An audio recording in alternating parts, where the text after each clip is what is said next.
자, 여러분 안녕하십니까? 김민석입니다. 자, 이번 시간에는 저희 4번에 그 다음 주제인 4번에 공급시기 의제로 가도록 하겠습니다.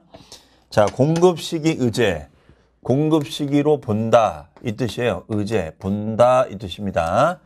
그러면은 거기에 4번의 공급시기 의제 보시면 공급시기가 도래하기 전에, 그러니까 뭐 외상 판매면 인도 기준 뭐 이런 거죠. 이런 공급시기가 도래하기 전에 세금 개선서를 교부하고 7일 이내에 우리가 공급 대가를 지급받은 경우에는 그 교부하는 때를 공급시기로 볼 수가 있다. 즉 대금 가로 문제에 보시면 대금 지급자가 ERP 시스템을 갖춘 자로서 당사자 간의 계약서에 따라 세금 개선서 교부 시기와 대금 지급 시기가 별도로 기재가 되고 두 기간의 차이가 30일 이내인 때는 30일까지가 된다. 그러면 우리가 공급 시기가 있어요. 공급 시기가 있습니다. 자, 공급 시기가 있고 우리가 인도 기준이 있습니다. 자, 여기 있어요.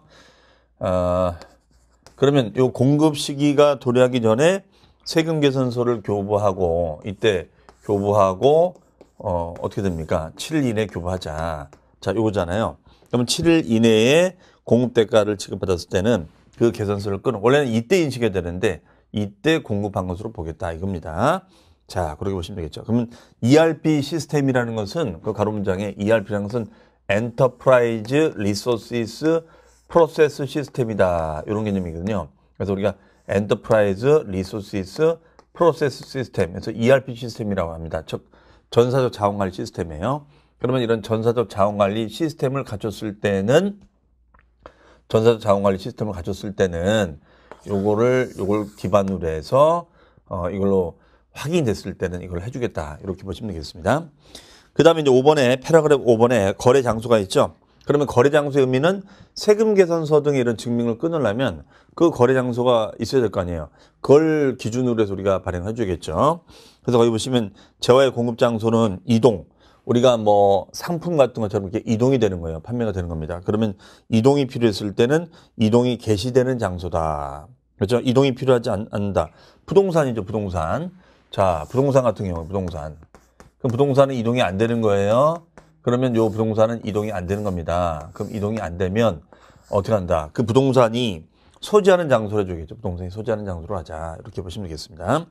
그다음에 용역의 공급 장소, 용역은 서비스가 제공되는 장소가 되겠죠. 그래서 그 일반적인 경우는 영무는 서비스고 재화 시설물 권리가 사용되는 장소를 말한다. 자, 이렇게 보시면 되겠습니다. 자, 그러면 이제 우리가 정리 문제를 통해서 확인해 보겠습니다. 그 1번에 보시면 1번 다음 중 부가지세법상 재화의 공급으로 의지되는 경우가 아닌 것은, 자, 우리 재화의 공급은 두 가지가 있었죠. 첫 번째는 실질적인 공급이 있었고 두 번째는 간주 공급이 있었다. 이런 얘기예요.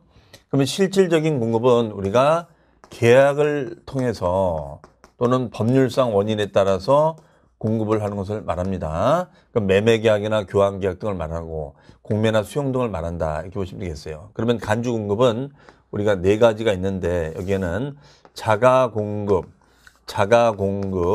그 다음에 개인적 공급, 그 다음에 사업상 증여가 되겠네요. 사업상 증여.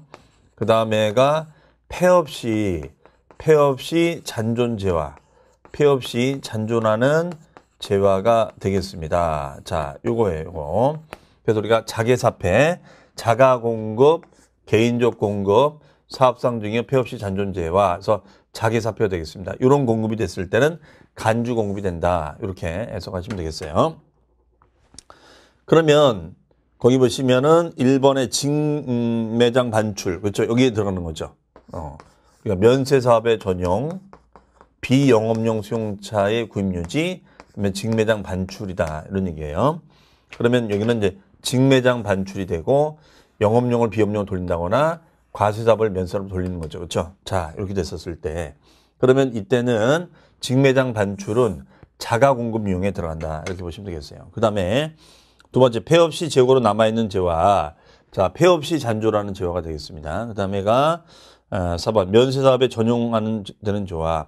그러면 과세사업, 과세사 부가가치세를 우리가 10%가 붙는 것이 있는데 이걸 면세로 돌리는 거예요. 면세. 그렇죠? 면세로 돌린다. 그렇죠?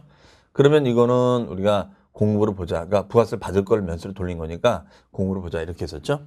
그 다음에 정답은 3번이죠. 담보 제공은 우리가 그냥 맡긴 거거든요. 맡긴 거지 재화 상품 등의 물건을 판 게 아니거든요. 팔아야 되거든요. 자, 답은 3번이고 4번. 과세사부로 쓸 거를 면세로 전용했으니까 부가세를 받을 수 있는데 못 받게 된 거니까 거래한 걸로 보자. 이런 얘기가 되겠죠. 그 다음에 2번. 다음 중 재화의 공급 시기가 잘못 연결된 것은 1번 외상 매출은 우리가 인도 기준이다. 그 다음에 수입 제한은 수입 면허. 그다음에 장기 할부 매출은 현금을 실제 회수하는 시점이다. 정답은 3번입니다. 장기 할부 매출은 할부니까 얘는 인도 기준이죠. 장기 할부일 때 장기 우리가 할부 거래가 됩니다. 자, 그랬을 때는 우리가 어떻게 되느냐? 예, 대가의 각 부분을 받기로 한 때, 그렇죠? 완성도 지급 기준이나 중간 지급 조건부라든가 장기 할부는 할부금을 주기로 약속할 때, 이거죠. 대가의 값을 받기로 한 때다.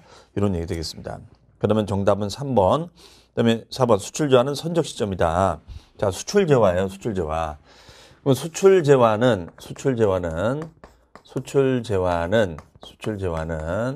우리가 신고를 하는 거예요. 수출 신고를 하고 그다음에 선적이 되는 겁니다. 그리고 이거에 대해서 우리가 선적된 것을 다시 꺼냅니다. 인치라고 합니다. 꺼내게 돼요. 그러면 신고가 되고 선적이 되면은 요거는 수출이 된 거예요. 이거는 수출이 된 거예요. 수출이 된 거고 우리가 이걸 꺼냈다. 그러면 이거는 수입이 되는 겁니다. 해석이. 요거예요. 아시겠죠? 자, 그래서 신고가 되고 선적이 됐다. 그러면 수출이 된 거고 수출 인정이 되면 이걸 꺼냈으면 수입이 된 거다. 이렇게 보시면 되겠습니다. 해석이요. 네. 자, 그 정도 보시면 되겠고요. 그 다음에가 그 20번 가보시면 577페이지 20번이죠. 다음 중 부가가치세 재화의 간주공급에 해당하지 않는 것은 자, 3명이 2급시험 문제인데 1번 자기 사업의 광고 선전 목적으로 불특정 다수인에게 광고 선전용 재화를 무상으로 배포했다. 자, 이렇게 거래처, 사업상 증여, 거래처에게 사업적으로 증여를 해준 거는 우리가 공부로 봐요. 네, 하지만 불특정 다수인에게 준 것은 이거는 광고죠, 광고니까 이거는 사업상 증여로 볼 수가 없겠다. 그렇죠? 자, 정답은 1번이 되겠습니다. 그 다음에 과사업을 위해 생산하거나 취득한 재화를 면제되는 재화를 공급하는 사업을 위하여 사용 소비했다. 자, 그러면 부가세가 과세가 되는데 면세로 전환되는 거죠. 이것을 면세 전용이라죠. 면세로 전용이 되었다. 그렇죠? 그럼 부가세를 받을 수 있는데 면세로 바뀐 거니까 이거는 부가세를 받아야겠죠. 해석이요. 자, 그렇게 보시면 되겠고 그 다음에가 세 번째는 사업자가 자기 사업 관련해 생산 취득한 재화를 자기 고객이나 불특정 다수인에게 증여한다. 예, 사업상 증여니까 간주공급이 되는 거고 4번 사업자가 사업을 폐지하는 데 잔존하는 재화. 즉 폐 없이 잔존재화죠. 폐 없이 잔존재화는 공급으로 보자. 이런 얘기가 되겠습니다. 그 다음에 과세사업을 위해 생산한 소형차를 비영업용으로 사용했다. 그러면 이거는 영업용으로 판매할 거였죠. 영업용으로 판매할 거를 비영업용으로 우리가 전환이 되는 거예요. 비영업용. 자, 그럼 영업용은 판매용이죠. 판매용이에요. 그 다음에 비영업용은 우리가 업무용이죠. 그렇죠. 업무용. 그러면 부가가치세 10%를 받을 수 있는데 업무용을 쓰면은 못 받게 되는 거잖아. 이건 말이 안 된다. 그래서 이거는 영업용을 팔면 부가세를 받을 수 있는데 못 받게 될 수 있으니까 이거는 비영업용을 쓸지라도 공부를 보겠다. 이런 얘기 되겠죠. 어쨌든 요 유형 꼭 잘 기억을 해 주시기 바랍니다. 자, 이상으로 해서 마쳤고요. 챕터 3장에 영세율과 면세로 가겠습니다. 자, 별 표시하시고 이거는 우리 시험에서 아주 자주 출제가 되고 있는 그런 파트라고 볼 수가 있겠습니다. 자, 그러면은 우리가 챕터 3장에 보시면 영세율과 면세라고 되어 있습니다. 면세. 자, 영세율과 면세다. 그러면 영세율이라는 것은 0%의 세율을 말하죠. 영세율은 0%의 세율을 말합니다. 0%의 세율이다. 면세는 부가세가 없는 거예요. 자, 그러면 얘는 어떤 차이점이 있는 거고 또 영세율은 어떤 대상들이 있는 거고 또 면세는 어떤 대상이 있는지를 알아볼 필요가 있겠죠. 해석이. 자, 그러면 영세율과 면세는 일단 영세부터 알아보겠습니다. 이거는 0%의 세율이에요. 0%의 세율. 그러면 이거는 주로 수출 재화 등의 일어나는 거래다. 이렇게 보시면 되겠어요. 그러면 여기가 이제 한국이 되고 여기가 이제 외국이 됩니다. 그러면 한국에서 외국에다가 물건을 우리가 수출합니다. 물건을 수출해요. 그 수출하게 되면은 그 수출액을 기준으로 따져주는 거죠. 그렇죠? 그러면 한국에서 외국에다 수출하게 되면 수출이 되는데 요 수출액이 있으면 이걸 어떻게 하실 것인가? 그러면 외국에다가 물건을 실어서 보냅니다. 그럼 이것도 이제 한국에서 우리가 매입을 할 거 아니에요? 매입을 하죠. 그 매입했을 때 부가가치에서 10%를 우리가 발생이 되는 거고 한국에다 수출을 하는 거예요. 그러면 이것도 10%를 갖다가 만약에 여기 한국에서 받아버리면 이중부가 거래가 됐습니다. 그럼 여기서 10% 받고 여기서 10% 받아버리면 이중과세가 되는 거예요. 그렇죠? 자, 두 번째는 그렇기 때문에 이런 국제 간의 거래는 생산지국에서 과세할 것인가 소비지국에서 과세할 것인가 이제 고민했겠죠. 자, 그래서 이거는 소비가 되는 나라, 소비지국, 소비가 되는 나라에서 과세합시다. 소비지국에서 과세합시다. 자, 이렇게 얘기가 되겠습니다. 그러면 소비가 되는 나라는 어디가 되는 거예요? 수출일 때는 외국이 되겠죠. 그러면 여기서 10%를 받고 여기서 10%를 받고 그 다음에 여기서는 우리가 어떻게 하느냐? 어떻게 하냐? 이중부가 되는 거니까 여기서는 0%를 받으면 되겠죠, 해석이. 그렇죠? 그래서 영세율을 하게 된 겁니다. 그러면 결론적으로 얘는 이거예요. 얘는 마이너스 매입액에 대해서 곱하기 10%를 하고 수출액에 대해서는 곱하기 0%를 하겠다 이겁니다. 이중과세 되니까. 그러면은 이때 매입시 금액이 1,000만 원이다. 매입시 금액이 1,000만 원이다. 그러면 1,000만 원 10%면 얼마가 돼요? 100만 원이 되겠죠. 100만 원. 그렇죠. 100만 원. 100만 원이 됩니다. 그러면 수출액에서 0%면 0원이 되는 거예요. 해석이 0원. 그러면 결론적으로 어떻게 돼요? 이렇게 되면은 매입시 내가 선불로 100만 원을 내주고, 그렇죠? 매입시 선불로 100만 원을 내주고 내가 수출할 때 받은 게 없잖아요. 그렇죠? 이해하시겠죠? 자, 매입시 10%인 100만 원을 내주고 수출했을 때 받은 게 없는 거예요. 그렇죠? 그러면 나는 결론적으로 어떻게 돼요? 관합이 된 거잖아요. 과다납부가 됐다 이거죠. 그렇죠? 관합이 됩니다. 그럼 관합이 됐으니까 관합이 된 것을 우리는 어떻게 한다? 돌려받을 수밖에 없다. 이거 환급 돌려받을 수밖에 없다. 이런 얘기 되겠습니다. 그러면 결론적으로 내 돈을 다시 돌려받는 거니까 제로가 되겠죠, 해석이. 그렇죠? 자, 요게 바로 영세율이다라고 해석을 하시면 되겠어요. 그러면은 여러분 그 교재에 보시면은 582페이지에 가보시면은 거기에 표 3-1에 영세율과 면세의 차이점이 있죠. 여기 보시면 영세율은 수출 등 외화 획득 거래다. 그렇죠? 예, 수출 등 외화 획득 거래다. 그리고 매출세액은 제로, 0원이 되는 거죠. 그 다음에 매입세액은 이제 공제가 되기 때문에 관합된 것을 공제받음으로써 환급을 받을 수 있는 거죠. 그 다음에 납세문자는 과세사업자가 된다. 그리고 과세사업자인가 사업자 등록을 해야 되고 세금 개선서 발행 의무는 있는데 대부분 면제. 왜? 외국애가 이거 세금 개선을 받으면 뭐 하겠어요? 의미가 없잖아요. 그렇죠? 그리고 각종 의무를 진다라고 되어 있습니다.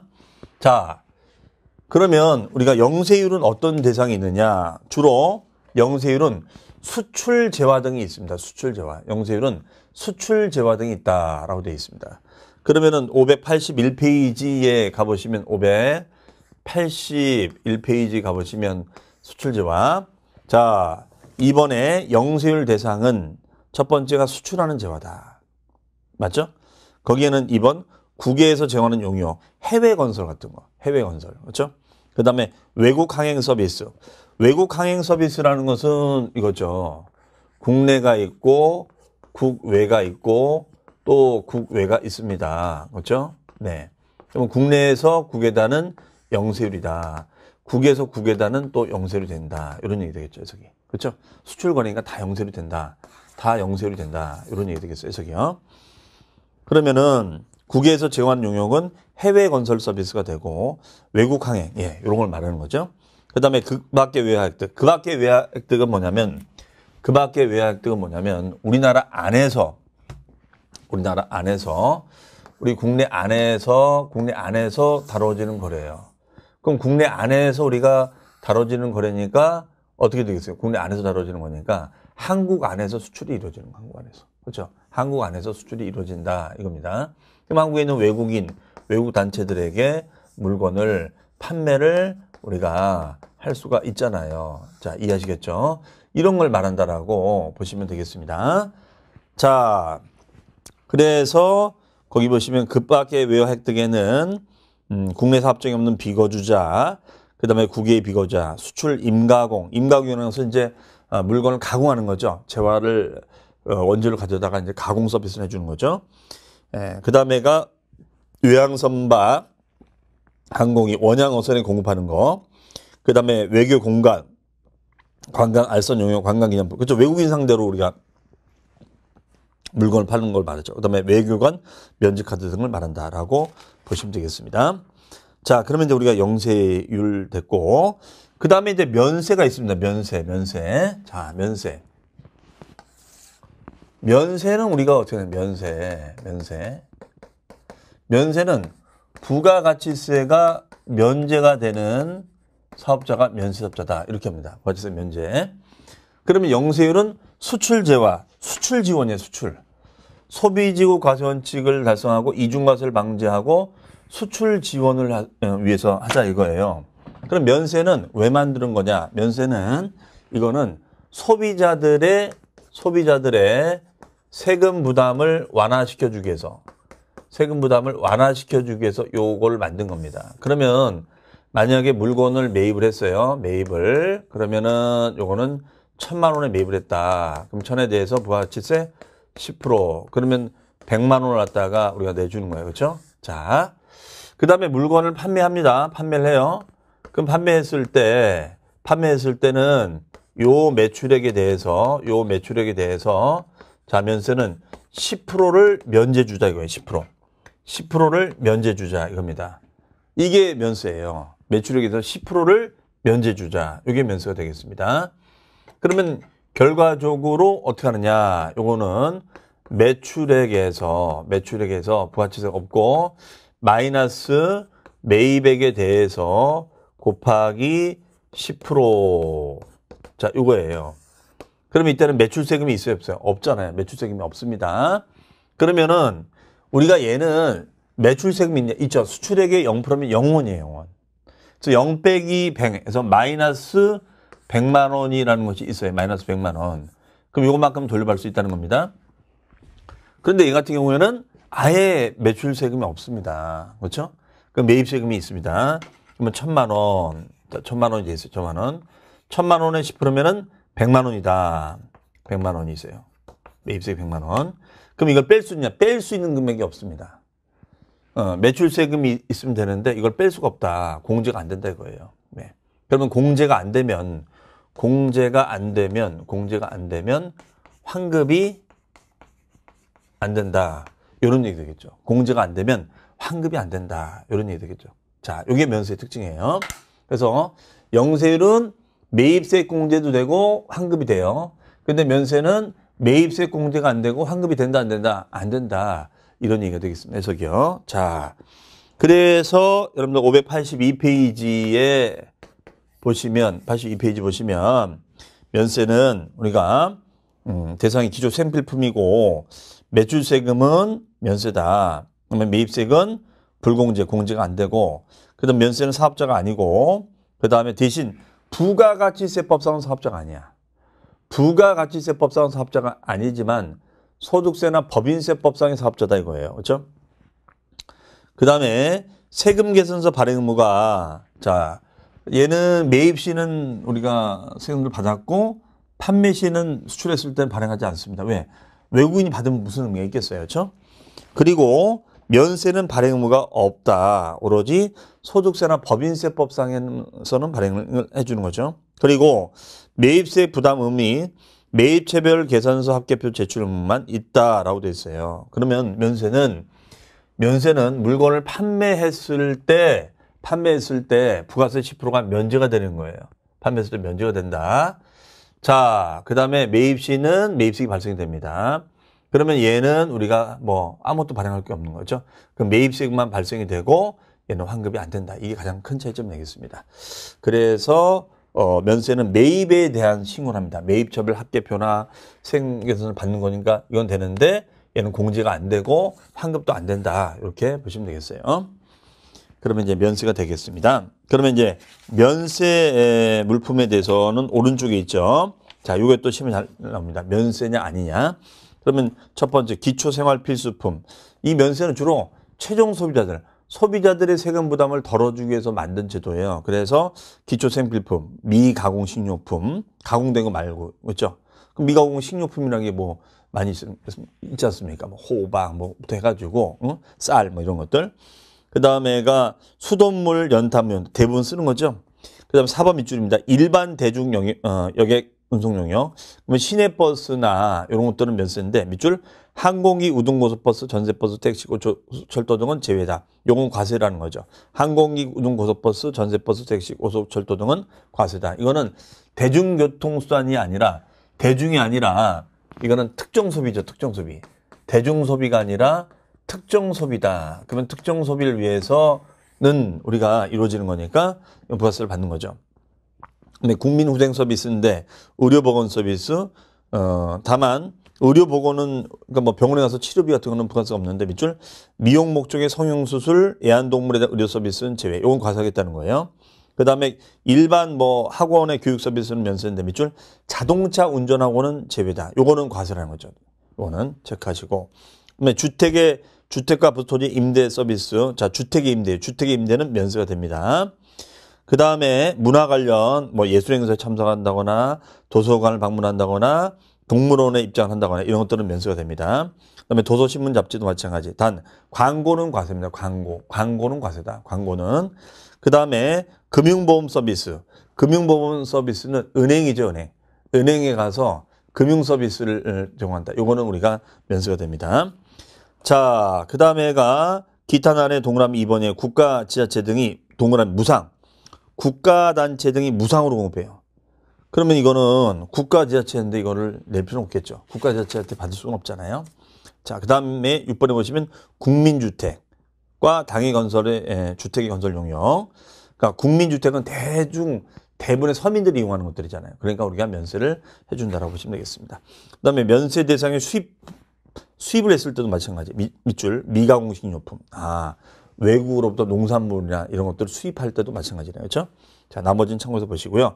그 다음에 면세는 어쨌든 소비자 입장에서는 되게 좋아요. 하지만 사업주 입장에서는 매입세금을 부담하고 공제도 안 되고 돌려받을 수가 없으니까 좀 불리할 수가 있습니다.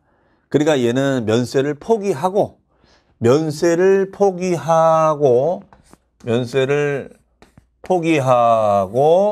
포기 신고를 하고 영세율로 넘어갈 수가 있습니다. 네. 포기 신고를 하고 영세율로 넘어갈 수가 있다는 거예요. 얘는. 자, 그러면 면세 포기 의의가 있고 면세 포기 대상. 자, 그럼 일단 면세되는 재화나 서비스로서 영세율 대상이 되는 거. 네. 그 다음에 오른쪽에 3번 면세 포기 신고 절차. 그러면 면세 포기 신고서를 내면 이제 과세업자로 전환이 되고 영세율로 갈 수가 있습니다. 대신 이쪽으로 갔다가 다시 금방 돌아올 수는 없어요. 왜? 그만큼 유형 전환을 뭐 마음대로 할 수 있게끔 하면은 그건 안 되잖아요. 그렇죠? 그러니까 이거는 자, 1번 밑줄입니다. 3년간은 면세 적용을 받지 못한다라고 되어 있습니다. 네. 체크해 주시면 되겠습니다. 자, 이상으로 해서 이번 시간에는 영세율과 면세의 특징까지 살펴봤고요. 다음 시간에 관련 복습 문제를 좀 풀어보고 그 다음 단원으로 가도록 하겠습니다. 수고 많으셨습니다.